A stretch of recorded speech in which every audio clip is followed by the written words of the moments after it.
नाज़रीन मेरे साथ मौजूद हैं जावेद इकबाल काजी साहब। आप चेयरमैन हैं पाकिस्तान टैक्स एडवाइज़र एसोसिएशन के और बहुत ही ग्रिप है टैक्सेशन सिस्टम पर इनकी और टैक्स कवानीन पर भी, और जितना इनका तजर्बा है वो टैक्स कवानीन इनके टिपों पर है।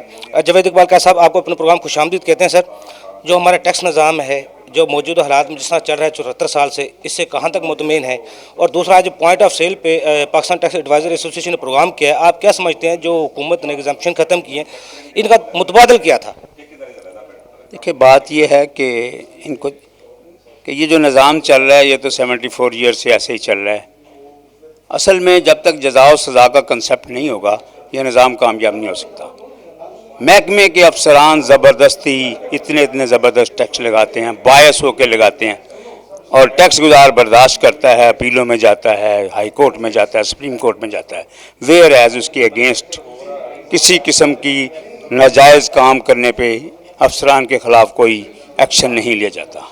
ये अनफेयर है, अनजस्टिफाइड है, क्योंकि ये लोग बायस होकर काम करते हैं, इनको सज़ा होनी चाहिए।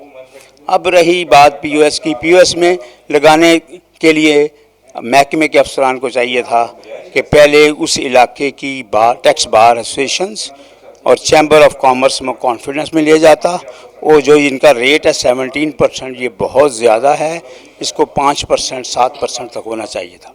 उसकी वजह से ये चीज़ें कामयाब होंगी, अदरवाइज़ काफ़ी नाकामी होगी और बहुत से लोग कारोबार छोड़ जाएंगे और वो शिफ्ट कर जाएंगे इस कारोबार से दूसरे कारोबार पे जहाँ पॉइंट ऑफ सेल नहीं लगता।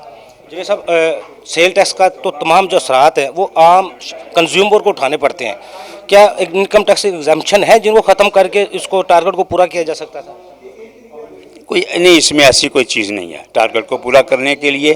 बात यह है कि टारगेट ही जो रखे जा रहे हैं वो अनजस्टिफाइड है, वो बहुत ज़्यादा एग्जरेशन के साथ रखे जा रहे हैं। इतना इकॉनमी में इतना बर्दाश्त करने का नहीं है, जज्बा नहीं है, इतनी कैपेसिटी नहीं है। लेकिन ये सेल टैक्स जो लगाया जा रहा है इससे बहुत ज़्यादा महंगाई होगी और जो गरीब लोग हैं वो पिस जाएंगे। अमीर अमीर से अमीर तर होता जाएगा और गरीब गरीब से गरीब तर। अच्छा, जो ये अब 350 अरब रुपए का एग्जाम्पशन ख़त्म करके टैक्स लगाया गया है, मिनी बजट से सप्लीमेंट्री बिल जिसको हम कह रहे हैं, पॉइंट ऑफ सेल है, ये आइंदा बजट का हिस्सा बनना चाहिए या नहीं बनना चाहिए? इसका मुतबादल क्या लाना चाहिए?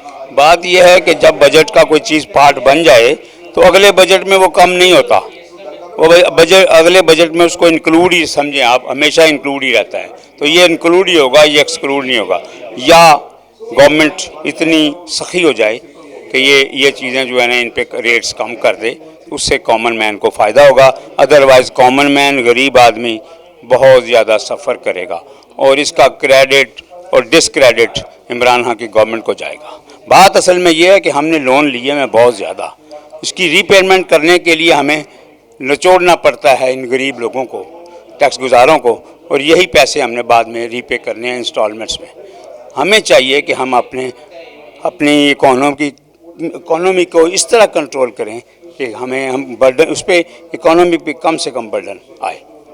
Thank you sir. जी, जावेद साहब का ये कहना है जो सेल टैक्स का रेट है 17%, वो बहुत ज़्यादा है, उनको कम करने की ज़रूरत है ताकि कॉमन मैन को कोई रिलीफ मिल सके। वज़ीर-ए-आज़म पाकिस्तान इमरान खान साहब अगर आवाम को रिलीफ देना चाहते हैं तो इसको कानून को रिविज़िट किया जाए ताकि आम आदमी तक रिलीफ पहुँचाने में हुकूमत कामयाब हो सके।